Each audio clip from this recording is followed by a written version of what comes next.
Hello, NetSuite listeners. Thank you so much for tuning in to the NetSuite podcast. I'm Megan O'Brien, a co-host of the podcast.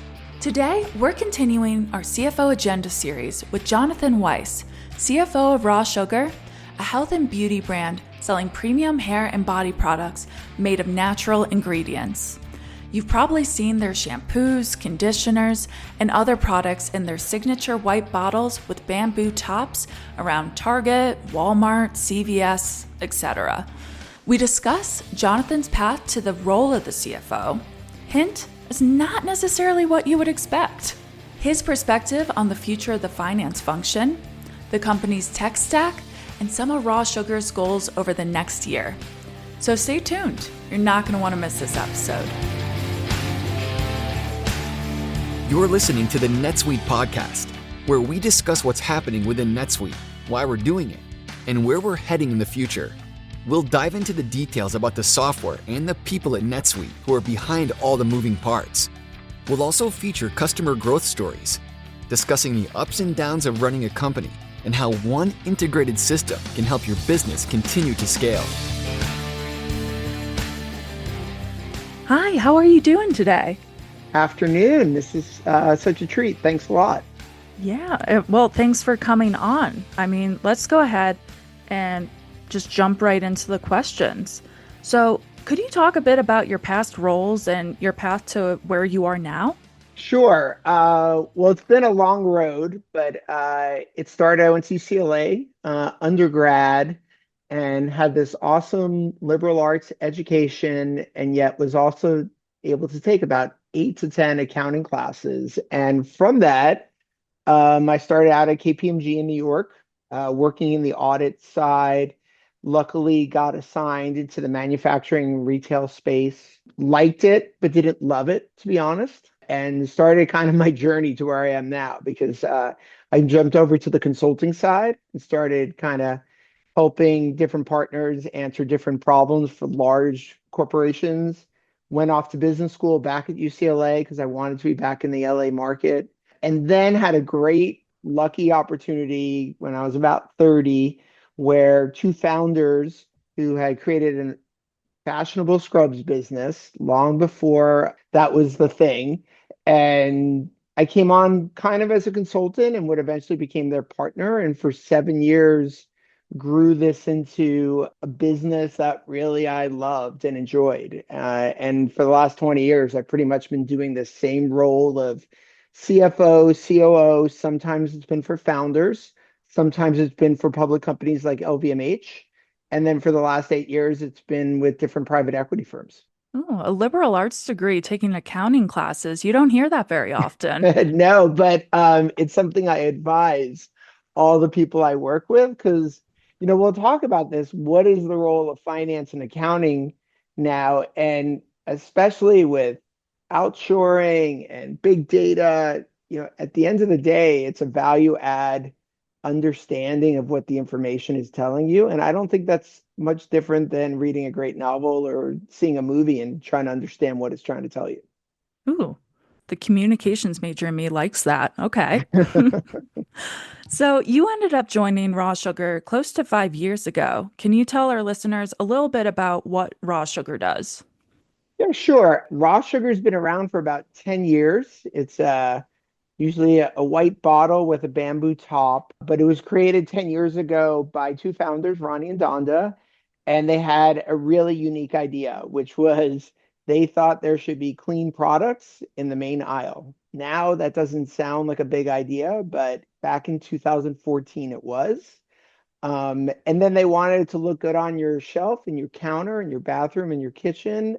And they wanted it also to be something that you were proud of and a brand that you were proud of.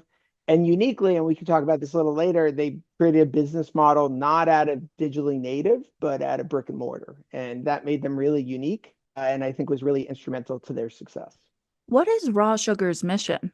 I think it's evolved basically at scale when I think about it, but the mission has always been the same, which is it's a kind of a belief that everyone deserves clean products, that there's a range, just like the food we eat and the clothes we buy and the emissions we put out. We want to put better products into the market with better ingredients, but that people can afford.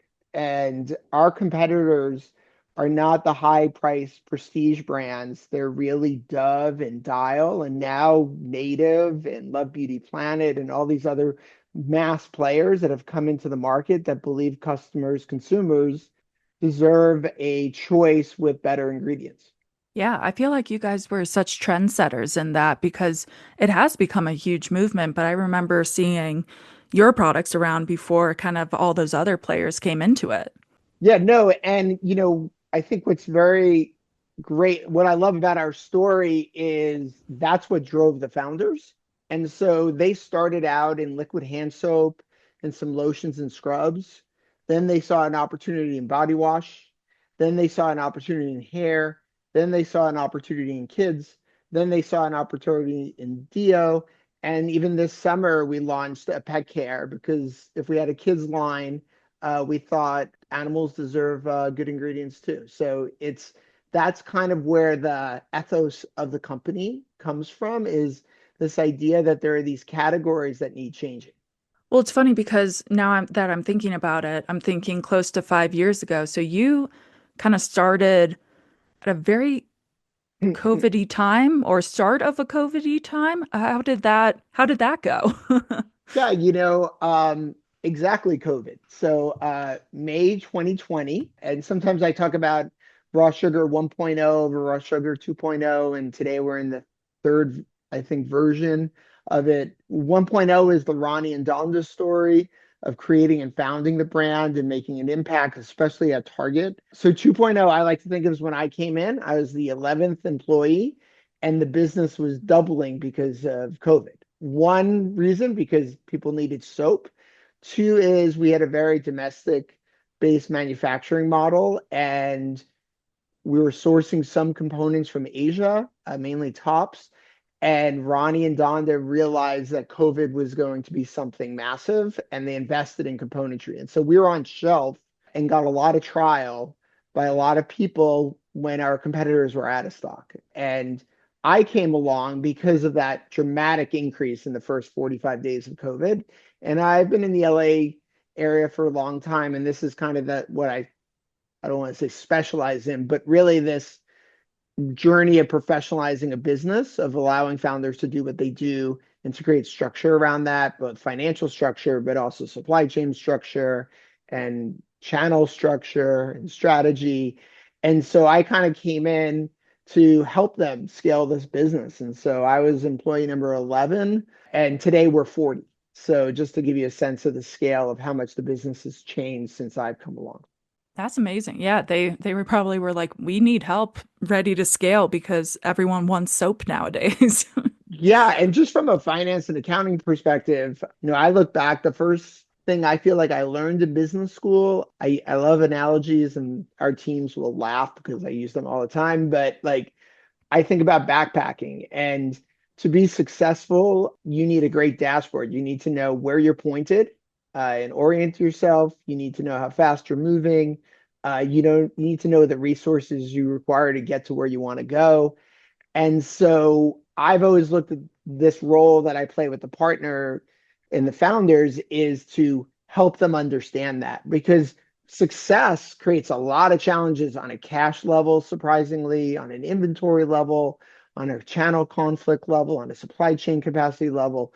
So there's a lot of things you have to manage through success and a lot of actual constraints. And so that's kind of how I've always looked at the finance and accounting role, but I've also always looked at it how I look at my relationship with the founders I've gotten to work with. Yeah, and I think we like kind of we talk about this sometimes, but probably not enough. Sometimes I think, you think of success and growth and everything as, oh, we get there and it's smooth sailing. And it's like, well, no, it brings its own set of challenges.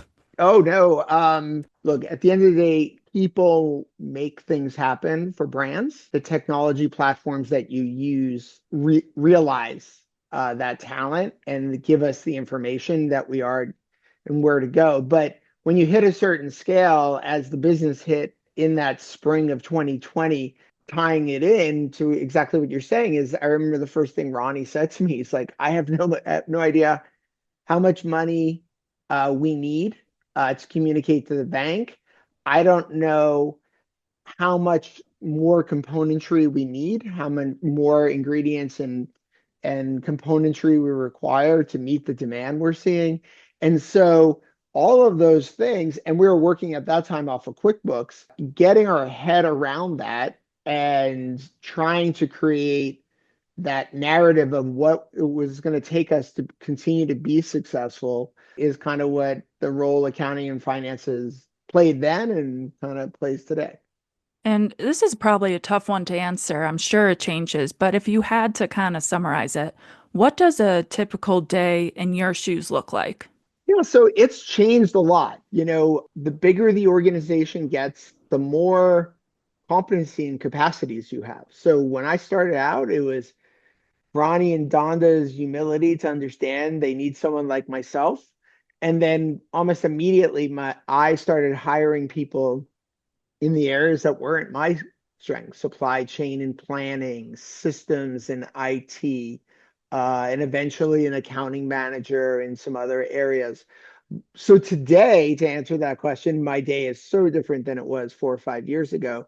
My day now is really working down, with my team, making sure they have their priorities set. They understand where the rest of the organization's going, what deadlines are approaching, what questions we're trying to answer. But a lot of the work is across. So I like to think that my favorite part of being a CFO is all the stakeholders I kind of have the privilege of getting to work with and be in conversation with. So that's the VP of marketing, that's the VP of ops, but it's also our private equity firm, our lender, sometimes our brokers who work with directly with our channel partners. So it varies so much, and it's kind of makes that's what I love about what I do. And now I have a team underneath me that I can really work with and know that they're going to execute. And so I spend a lot more of my time outside the finance and accounting function than inside it. You participated in a keynote this year at Suite World with Sam Levy, who's the SVP of Growth and Operations at NetSuite. So, what was that experience like? Oh, it's fantastic. I giggle about it. I went to UCLA Business School 25 years ago, and people take different paths, and mine has always been under the radar. And so to kind of go in front of a large room and get to talk about raw sugar, which to me is like encapsulates all the work that came before it, was just such a thrill and really fun. And then on top of it, it's not to push the product, but I really feel like NetSuite is like always, it's the product they always wished for. And so our road and our growth at raw sugar has kind of let us leverage that. So it was really fun chatting with Sam. And I have to clarify for people. I mean, this was not just a large room. I mean, this was a keynote tent in Vegas, thousands of people type thing. I mean, huge. So that's like a big jump. Yeah, no, and people joke with me all like they're like, did you know it was gonna be that big? Have you done a big room before? And I was like, no, no, no. Just kind of I think once you get over 100, it all feels the same. Yeah, I guess like at that point, you can't quite see that far back. So maybe it just feels the same. It's public speaking at a point. Yeah, and I think the other side, and again, you hear me refer to Ronnie and Donda. Like Donda's still very engaged in our business, and so one of the reasons why both of us continue to be engaged is we're trying to make this brand a forever brand. We talk about it, and there are financial goals for our investors. We all participate in our success, but like at the core, we could be doing a lot of different things, and what we really want is more people to be aware of raw sugar and frankly for me also for people to be proud and aware of our team that's just done an amazing job in very unique environment. It's funny because it is just, in a way, it's a very indirect promotional event in a way because I've seen products at NetSuite's Sweet World and all of a sudden said, yeah, I'm going to start buying that. So interviewed the CFO of Johnny Pops, which was a popsicle brand a couple years back at Sweet World. I now buy their popsicles. I like Love it. all of a sudden saw raw sugar at Target and I was like, yeah, okay. Like as soon as I see a customer name, I'm like, yeah, I kind of want to buy it now. Oh, well, that makes it even more worthwhile. And you kind of alluded to this earlier, but in the keynote, you broke down Raw Sugar's growth journey into three phases: 1.0, 2.0, and 3.0. Can you kind of explain those phases to our listeners? Sure. I mean, I referenced it earlier and did it in the context, I think, of the team. 1.0 was a founder-driven model. 2.0 is that transition of scaling and bringing in talent. And three is this journey we've been on for a couple years now. We call it Clean for All. But it's once we had some private equity investment. The second quality of it is we've really built a leadership team. I mentioned the VP of Supply Chain, VP of Marketing, and a CEO, Mike Marquis, who were lucky enough to come over from Johnson and Johnson and OGX, a brand that also plays in the clean space. So those characteristics, but most of all, we went for the all, which is the brand was really built out of Target and then Walgreens and then Kroger. So brick and mortar players, and Ronnie and Donna would always pick one player who they felt it was the right place to start so that we could create that level of partnership and work with the consumer. So this 3.0 post-COVID, now we're in Walmart, we're on Amazon. We have a DTC site. We are also in CVS. We're also in Kroger as well as Albertsons. We're in Mexico as well as in Canada. So like we're really now trying to take our mission and find as many customers as we can wherever we can be impactful. Going from brick and mortar to e-commerce, it's kind of the opposite of what we usually see. What was the thought behind that? Yeah, no, I early on told Ronnie and Dante that will be the Harvard business case if we go all the way. Because in 2014, people really wanted to own their customer. People believed that the margin they were able to gather and the email list they could bring, that was the way to build a business. And Ronnie and Donda came from a different place. Ronnie had working with importing and bringing in things from Asia and really understood manufacturing, grew up in a family that had a soap business. And Donda had worked in the brokerage side and worked with major retailers like Target and Walmart and CVS. And so when they came together to create the brand, they really understood that there was an opportunity for buyers, and when I mean buyers, meaning at Target, especially, to help shape a brand that they would then get the traffic for. And when they said that, they said, and we're not going to make this a digital brand. We're going to nurture it in the brick and mortar space, and we're going to pick strategic partners.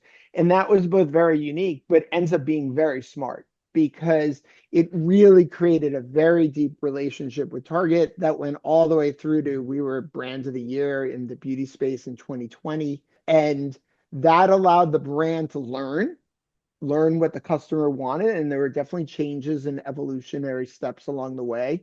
But it really created that level of partnership that sometimes when you're digital or you're grabbing your own set of the profit or your own relationship with the customer, I think the buyers are more in a competitive situation. And it really worked well for us and was a very unique strategy. I can't think of another brand started in the teens that went that way. Yeah, yeah, but I mean, it does make sense because, like, I mean, from my personal experience, it's kind of like you go into a store and you're like, oh, this is a really cool bottle, and oh, it's clean ingredients. And then you kind of like build that awareness there, and that's how you make your purchases a lot of times in that space.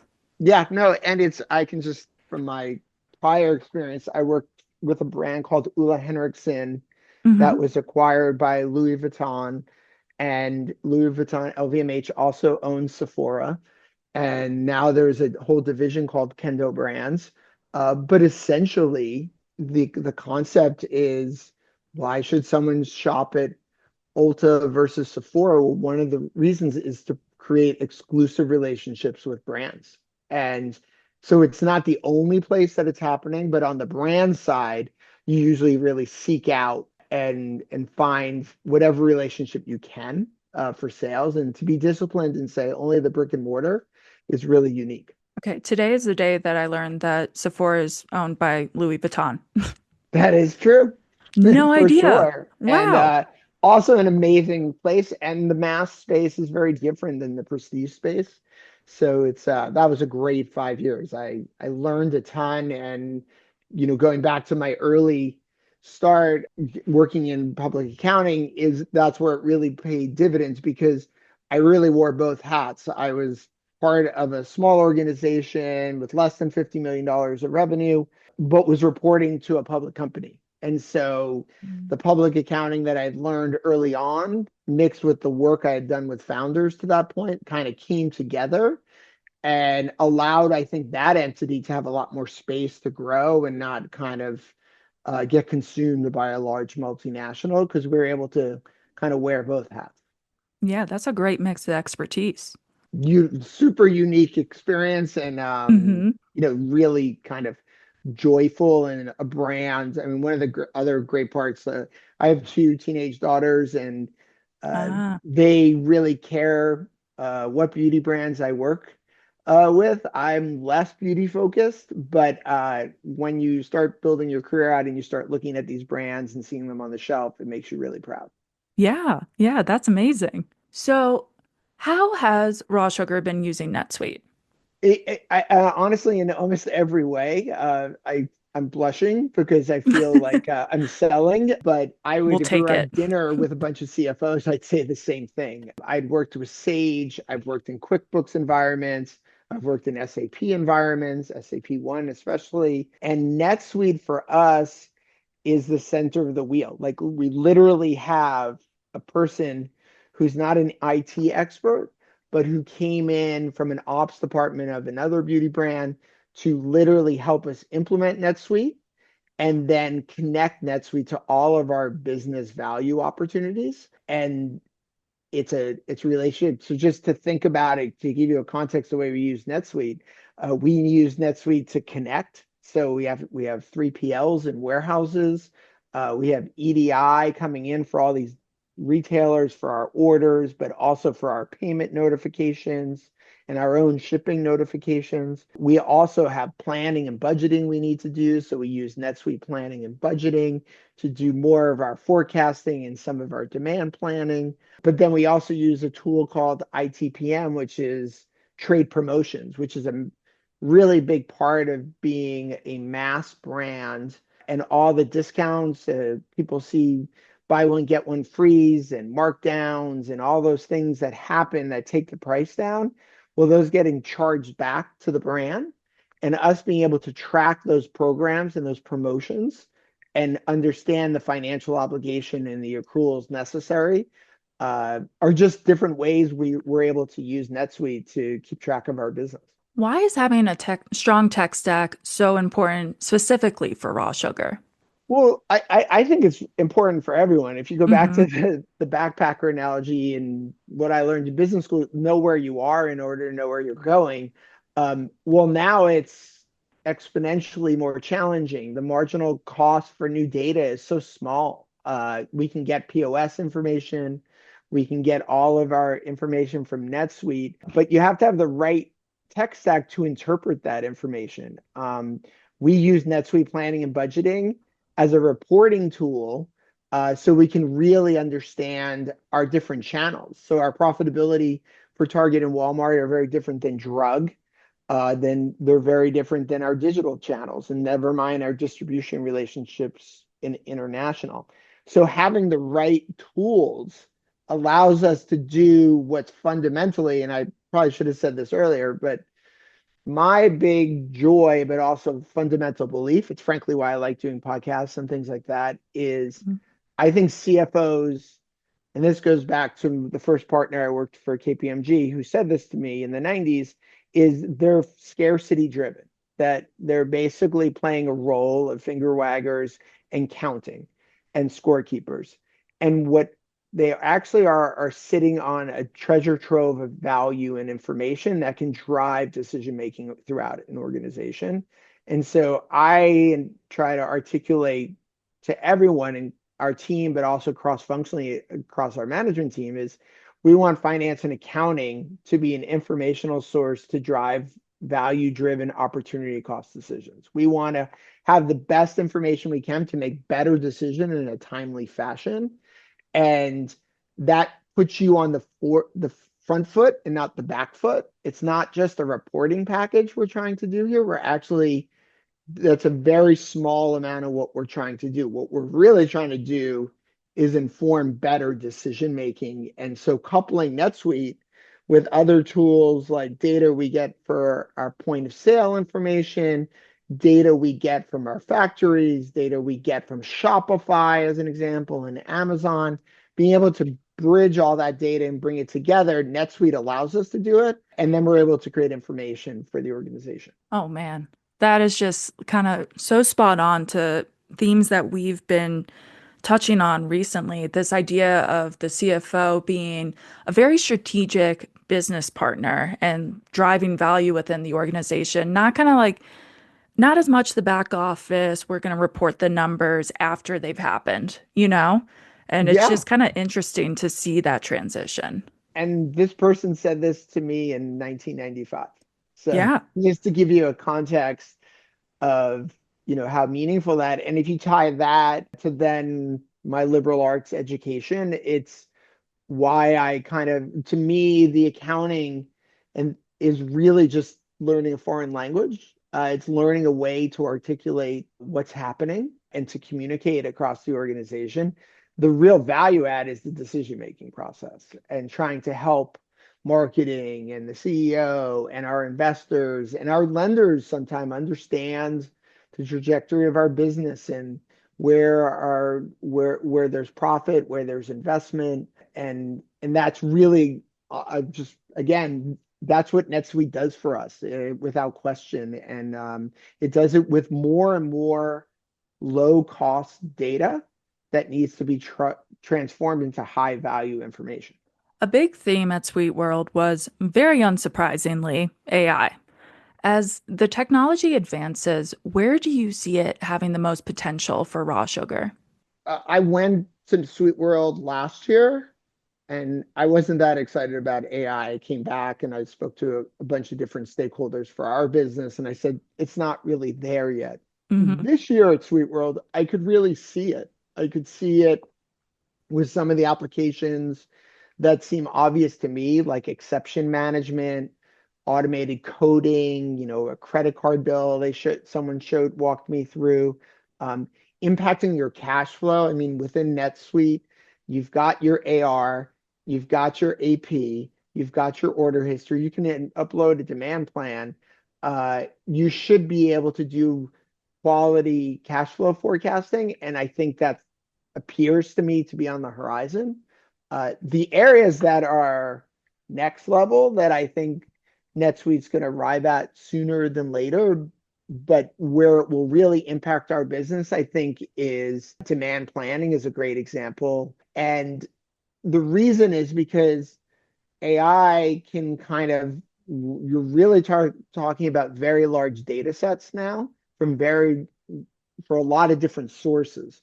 And so if you can both be the warehouse as well as the accumulator of the data, and then have the tools to kind of bring that together to express an opinion, frankly, which is what AI really will do, that will really allow a lot more information to be consumed a lot faster than maybe humans can even or potentially could do. I think of it a lot like Excel versus QuickBooks versus NetSuite. And then look, you've got stuff past NetSuite, but the a lot of the work we do right now, even though it happens in NetSuite, is still very Excel thinking. And I think having the intelligence of AI should really kind of advance things very quickly. Yeah, let's get out of those spreadsheets. Over Yes, it. for sure. NetSuite by Oracle, the #1 cloud financial system, is everything you need to grow all in one place.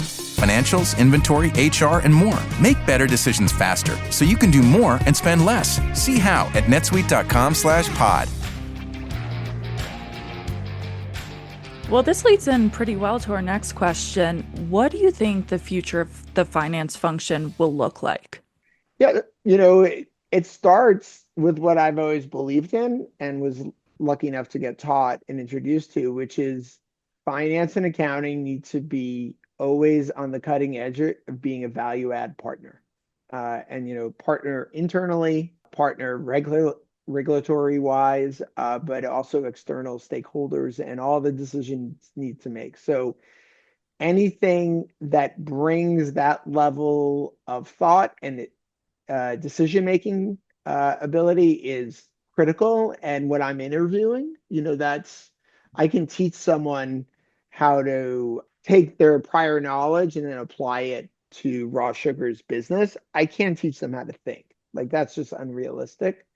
And so, we want to find members of our team. And a great example is, and this isn't new, but it's becoming so easy with technology now with Teams and Zoom to use coding from Asia. Not just for coding, but AP entry or billing or all these other areas. That allows a low value commodity transaction to take place at a lower cost, but the thinking still needs to happen. And the problems or my analogy would be like I'd say the team is like, we should be using the system as our highway, and we should spending 85% of our time on the service road, on the exceptions. And when we're spending time there, we should be asking the question, why is this an exception? How do we get it back on the highway? What do we have to change in our process with our contract manufacturer? Who do we have to talk to with our brick and mortar partner? Or what pipe do we need to build between NetSuite and this partner? Like those are the things we should be doing. And then we should then be taking the information and constantly be thinking about what are ways to more objectively understand what subjectively we're assessing in the marketplace. And I'll give you a perfect example is we have a demand plan. So internally we assess 3 months, 6 months, 12 months, what we're going to create inventory around. And yet we're also getting weekly data of what consumers are consuming. And so a year ago, those things were not talking to each other. Today, our leader of demand planning has to speak to in meetings, what is the relationship between the demand planning they're presenting and the consumption that they're seeing.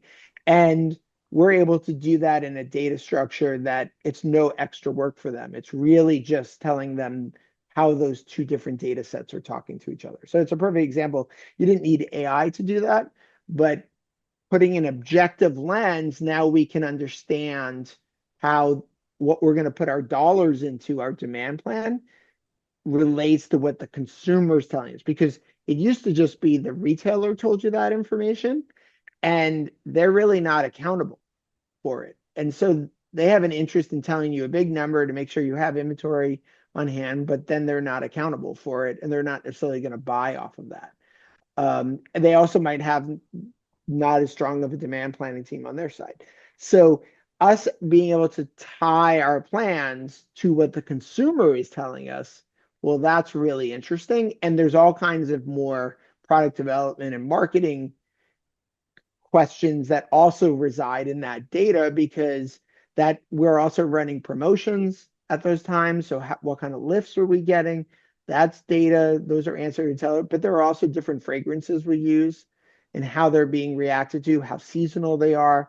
What is the reaction in different parts of the country, even to our lip balm based on temperature and cold. So all of these things are there to be mined, and they become objective if we spend the time to create the right structure around it. That's super interesting. I didn't even think about like lip balm and temperature and everything like that. No, I mean, that's where AI is going to come in, because there are all these patterns in the data that, it's also, someone told me a long time ago, the problem is connecting all of this data and all this computer power to value, to marginal cost versus marginal value. The marginal cost has gone so far down to get information, but now we're just sitting in pools of data. And so how do we find those key pieces of information and pull them out of the data to inform us? That's really hard. And that's why, computers will or AI will go down a certain road, but it's still realizing patterns. It's the questions that we have to ask and how we understand the brand. I think there's still a real big role for finance, accounting, the whole team, frankly. And I'm especially interested in your answer to this question because you didn't necessarily start, at least on the traditional path. I mean, you had a liberal arts degree, dabbled in accounting, kind of like took different paths to where you are now. What are you looking for when you're hiring finance talent? And what skills do you think will become must-haves in the future? Yeah, so I like to think of myself as really open-minded, but I'll be honest, if a recruiter is sending me a whole set and we've hired an accounting manager, we have a controller, we have all kinds of different roles here. I always am biased to someone who's worked in a consumer products company more than a beauty Mm-hmm. company.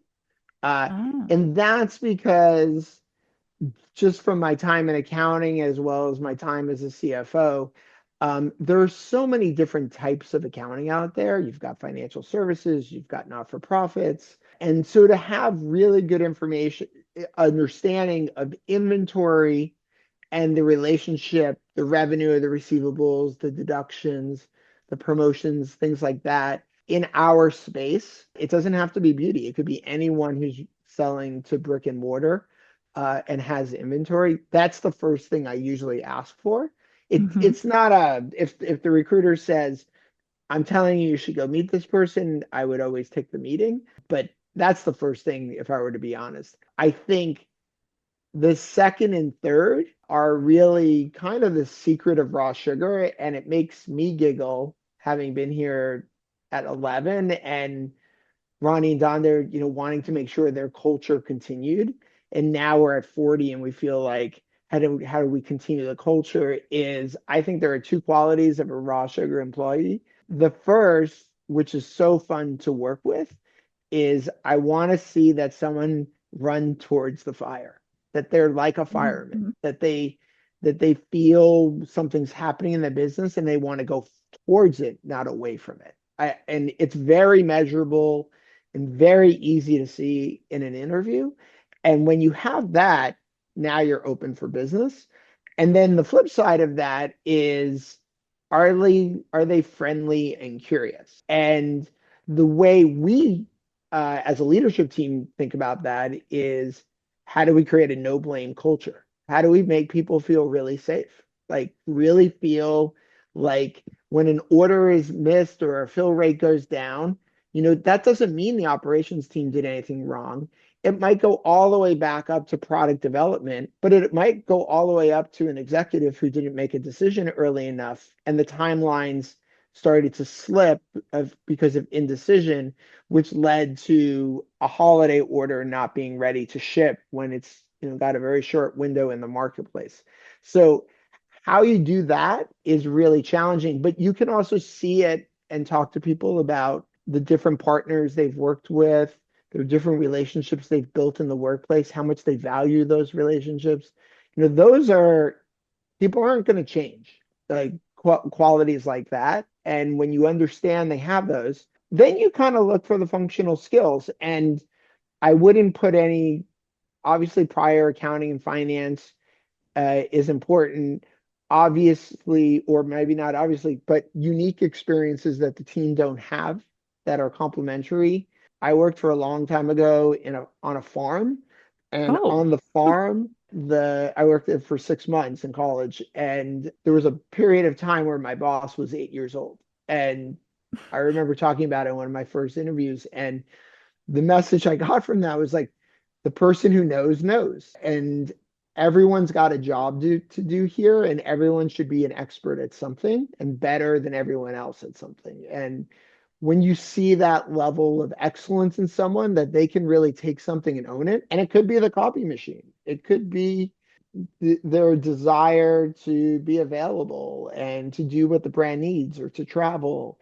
It can come in all these shapes and forms. It can also be in the accounting space to want to be an accountant, to really love being accounting and I do. Like I don't love doing the accounting, but I love understanding it. Hmm. and sharing to the other stakeholders, like what this tells us about our business, about our margins, about our cash flow, about our inventory. All these decisions are going to be part of making raw sugar successful. I need to ask, what did you do on the farm? Oh, the best if you said what is your best job you had was picking bananas because Oh, bananas require you to there are days where you put bags over the bananas. There are days where you cut down the bananas and you like carry them, and they can weigh like 100 pound a bushel. And then there are days where you have like a big machete and you cut down the trees. And I just remember like every day was it felt like I was a little kid. It was so much fun because every day was you were in this 3 day cycle where you were constantly moving through the grove doing one of those three things. I want to do the machete day. That sounds Yeah, the fun. machete days. Honestly, uh, in my recollection is the taking the bananas, the bushel cutting it. It was a two-person job, and the way you did it was you had to tackle like into your shoulder the bushel, and then just as you were making contact with it, the partner had to slice it at the top so that it fell onto your shoulder. And then it's 100 pounds, which is Oh, really maybe heavy. not. And so then you would sprint to this truck and throw it out. And then you'd keep switching off. And that was awesome. Super fun. Oh, we might have surpassed my physical abilities there. Okay. I love it though. I mean, you can turn to anyone and be like, I used to cut down bananas in a field. Like, you can do this. You definitely can do this. And you can, yeah, do the hard work. And that's like the run towards the fire. You really see it. I mean, I love working with our team on the good days, and I love working with them on the tough days because they really care. But not only that, they really feel there's something they can do to make a difference. So, turning to kind of our 2025 agenda, as a CFO, what are your top financial priorities in 2025? Yeah, no, that's a great question. We're just starting our budgeting cycle, Hmm. and so we're just starting to have those conversations. We're actually all gathering next week. I think the first one is the consumer. I mentioned this at the end of the at Sweet World talk, which is the bigger we get, the harder it is to really stay in contact with the customer. And the customer is changing in so many ways. We're leaving this inflationary period on the one hand, but they feel like they've lost their purchasing power, yet the consumer spending continues. And so you worry, okay, well, how long can that continue? And at the other axis, they're making different choices and evolving on the channel they want to be at. And so, for instance, we're moving into Shopify, not Shopify, excuse me, TikTok store and Oh, through okay. Shopify actually. But being where the consumer is not just a necessity, it's a challenge, and we need to keep assessing where that is. And then the obvious one is what are the products they want, and what are the categories that we're positioned to be successful and to meet our mission and be impactful. So I know, those are more business. I think from a finance perspective, I don't look at macro trends. I've never worked in a business large enough. I've always worked in the middle market. And so for us, the one thing I'm looking at every Monday is what was last week's results versus the prior 4 weeks average results versus the average 13-week results. And I'm talking about at a category level, at a channel partner level, and then all the way down to the SKU level, because those will tell you your brand health. Those will tell you. Now there are questions to be asked, and were there promotions, and what's going on, and what's going on in the competitive set, or are they promoting? But keeping that kind of week to week, quarter to quarter view, I've found that's the best way for me to be the best kind of leader in the organization. It's kind of interesting what you mentioned around customer preferences and how those trends are changing, just because it is something that seems very active right now because we are seeing, younger ages getting into beauty and having very specific preferences around beauty products. I mean, speaking of Sephora, Sephora is just kind of overwhelmed with preteens and young Yes. teenagers. Like, how do you keep track of that all? How do you like gauge where things are going? Because I can't. Yeah, no, I think it's having worked, very closely with Sephora almost 10 years ago, I think I don't know if we're going to say I'm surprised. Let's put it that way, where the Hmm. cohort of teenagers and early teens, 13 or 14-year-olds when you go into a store.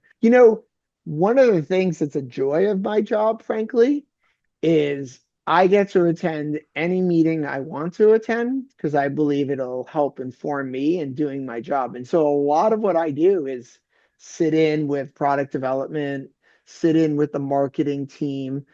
We get research delivered to us, some quarterly about the households that are purchasing us and how they change, some monthly about our POS and insights about them. And then we actually also get surveys and stuff. So we get panel data on who our customers and how they're changing, what their families and incomes and all those things. So they all inform the product development, the marketing message, all of these pieces to the puzzle. So I'll just have a lot of humility. It's like, I listen a lot. I don't say a lot in those meetings.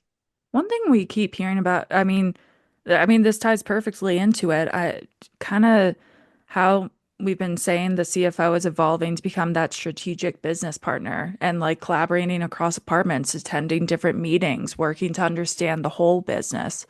How are you planning on fostering stronger alignment between finance and other departments in 2025, such as operations, marketing, HR, to achieve Yeah, all those no, overall goals? I only know our culture, though Mm-hmm. I've worked in a lot of other organizations, so I know to contrast it. Starting with our CEO, but all of us are really like believe strongly to include our lieutenants and our lieutenant's lieutenant in whatever we're doing, And so we do have leadership meetings, but there are very few meetings that everyone's not welcome to attend, whoever can feel like it drives value for them.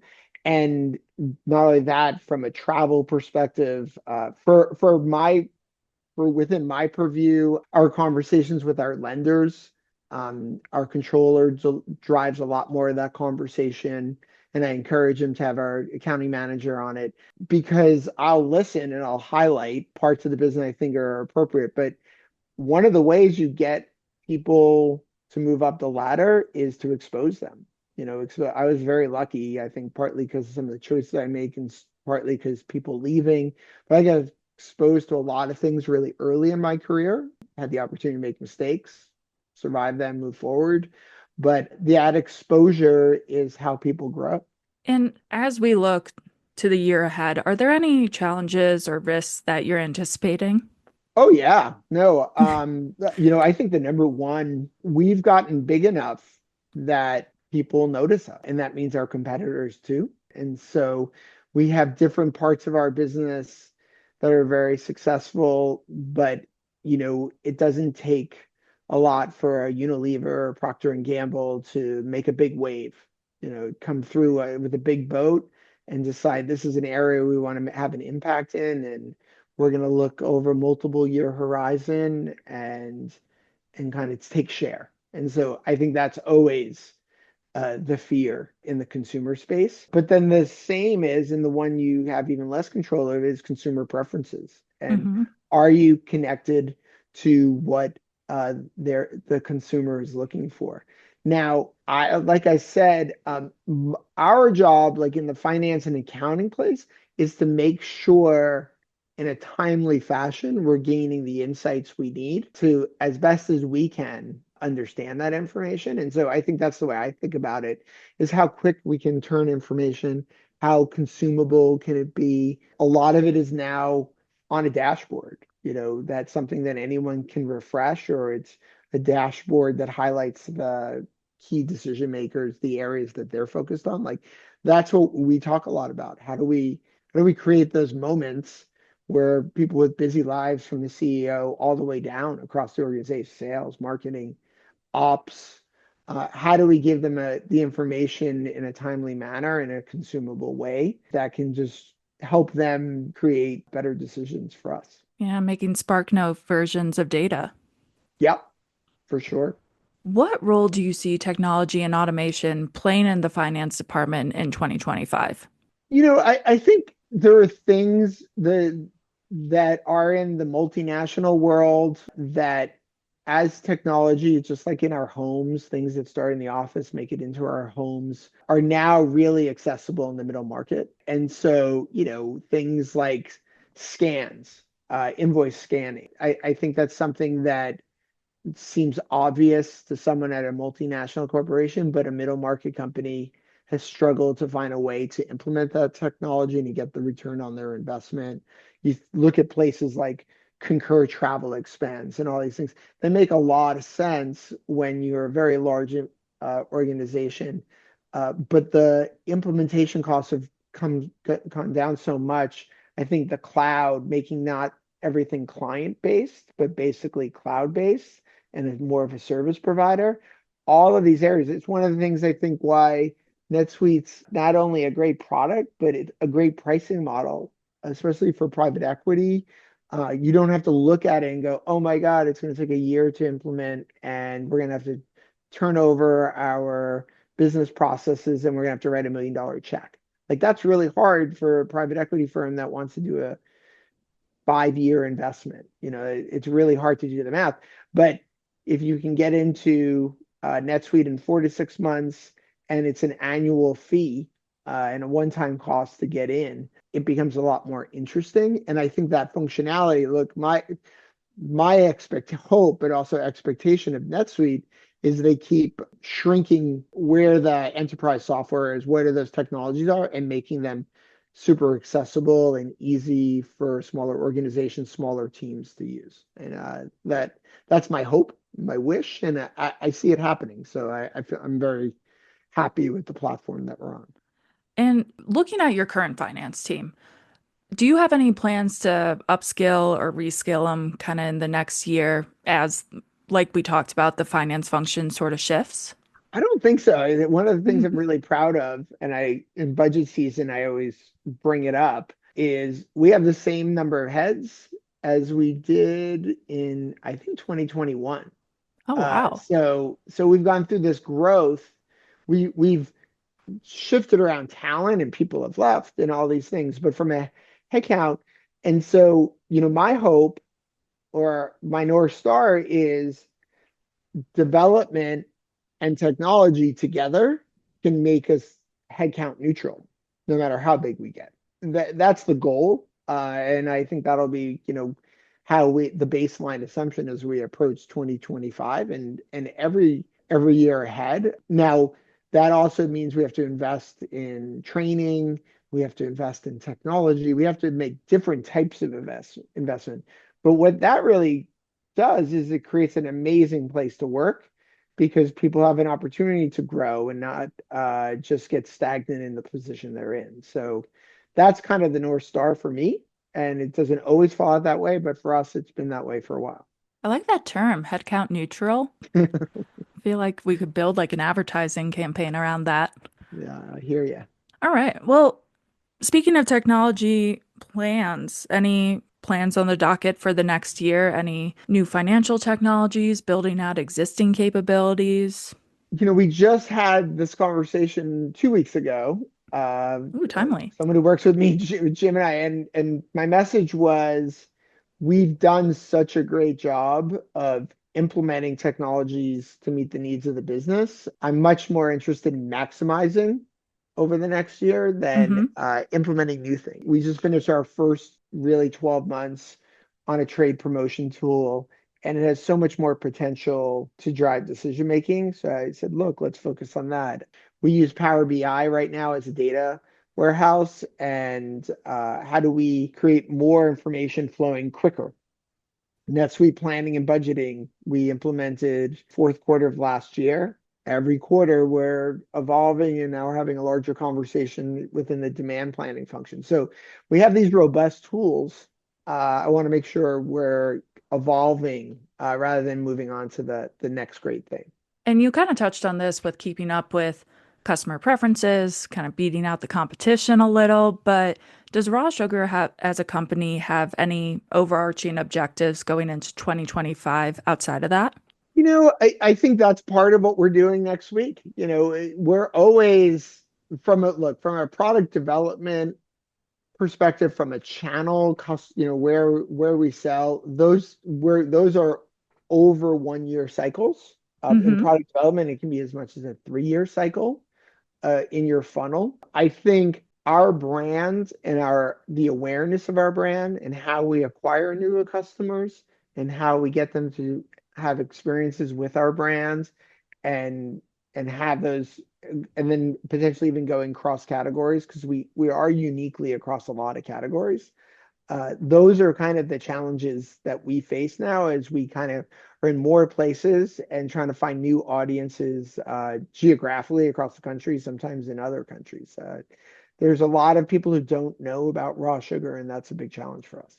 I do love that you got into the pet space and called it for kids. That Yes, works. That's yes. how I feel.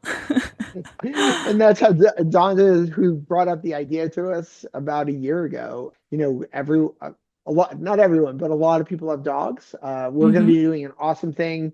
One of the ways we're going to create that awareness and stay true to our values, we're going to start a program where first in LA, and then if it works well, is putting our For Kids products at shelters so that when people adopt pets, Oh, they have an opportunity to go home with a shampoo, but also have an opportunity to experience our brand and our values. So that's something that we're going to start piloting as we come to the end of the year. But it's the type of things that I think make it awesome to work here.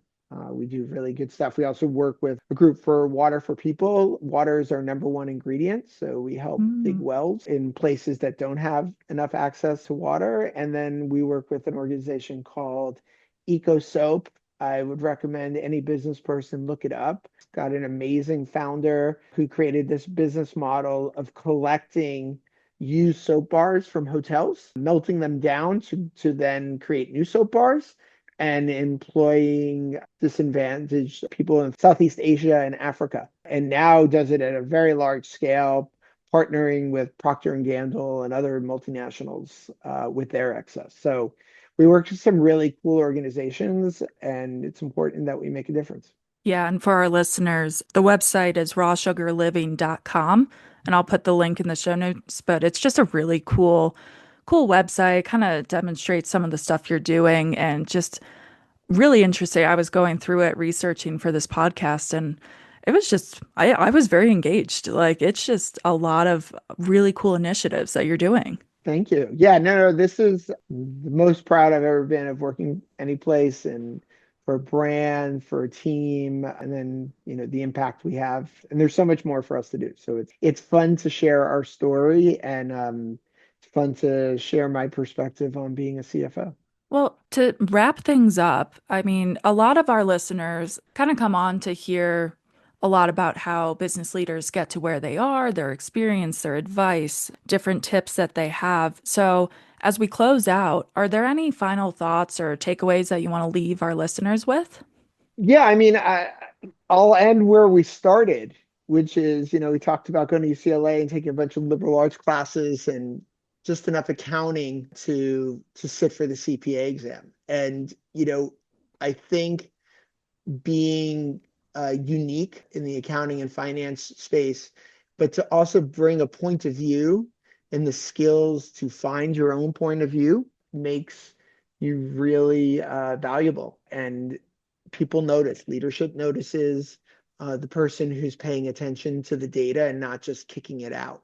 And I think accounting, sometimes people will get lost in that they don't think anyone's looking or anyone's listening. And so they don't think about to find those insights or find those opportunities to change the process because you see it and using your voice. So, find your way to have an impact, run towards the fire, and then realize you're making something and there's a real purpose behind those numbers, and they're not just numbers. I think all those things have served me really well, made my career really fun. That is such an amazing note to end on.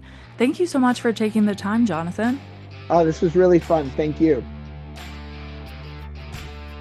That brings us to the end of another great episode. First of all, a CFO who worked on a banana farm with a machete? That was a first for me. We always say that CFOs have to be on the cutting edge, but that just takes it to a whole new level. In all seriousness, Such a great opportunity to talk to Jonathan in this episode. The health and beauty space is moving so incredibly fast, and it's fascinating to hear how they are using NetSuite to keep up. A huge thanks to Jonathan for taking time out of his busy schedule to chat with us. And as always, a big thanks to our wonderful editing team over at Oracle, and to all of you for tuning in. If you want more episodes just like this one, make sure you subscribe to our channel and give us a rating and review. Until next time. You just listened to the NetSuite podcast. Be sure to tune in every week with more NetSuite developments, stories, and insights into the benefits of one integrated system to help you run your business.